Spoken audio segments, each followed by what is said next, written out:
Hi, this is Damion. Oxford buy-to-let market on the rise as returns rise by 32% in 5 years. Landlords are becoming progressively more self-assured about expanding their rental portfolios as Oxfordshire rents rise, mortgage interest rates fall, and demand for rental properties outstrip supply. A number of reports nationally would suggest around a third of UK portfolio landlords are actively looking to expand their rental portfolios in the next 12 to 18 months. That would locally mean 2,124 Oxfordshire portfolio landlords are looking to add to their rental portfolio by the end of next year. The pandemic has had a substantial change to what we want from a home, and many people think that relates to just not homeowners, yet nothing could be further from the truth, as it also applies to the tenants. Homeowner or tenant, many of us have spent a lot of time away from places of work, and many office workers face the outlook of combination of working from home as well as the office, meaning there's going to be a change in what people look for in their forever home. People, including tenants, are looking for larger properties with bigger gardens, with extra rooms for office space and decent size gardens for the kids, and closer to outside green space. So let's look at the scores on the doors as to why Oxfordshire landlords on the up.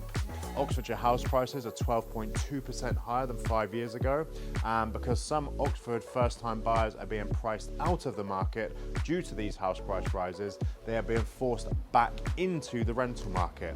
Add the extra demand of the 1 in 10 Oxfordshire house sellers who in the last 12 months have had to go into rented accommodation instead of actually buying, and this has created, again, an increased demand. Meaning rents today in Oxfordshire are 5.3% higher than a year ago and 20% higher than 5 years ago. The average rent of an Oxfordshire property today is £1,740 a month.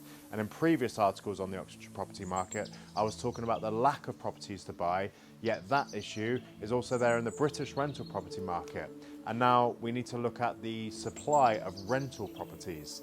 Would it surprise you that the number of private rented homes in the UK has fallen in the last 12 months by over 2.5%? Why? The reason has been many accidental landlords have used this housing market to sell their property for a good price. That means the supply of available rental properties has decreased. The perfect storm of increased demand and lower supply, and with many Oxfordshire tenants competing for those larger Oxfordshire homes, they may find Oxfordshire rental prices pick up even more over the next year. And what about buy-to-let mortgages for Oxfordshire landlords? Well, the banks all but withdrew from buy-to-let lending in the first lockdown. Yet since last summer, things have settled down, and during 2021, there's been a mortgage price war.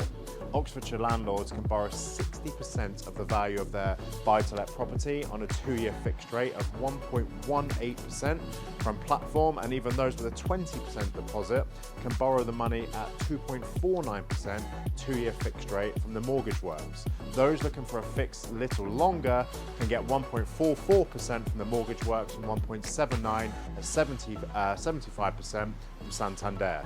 It must be noted there are some fees to these mortgages, and you must take advice from qualified mortgage advisors before deciding which mortgage is actually best for you. So, is now the best time to invest in Oxfordshire buy-to-let property? Well, if you are attracted to invest in buy-to-let, it's vital to do your homework first.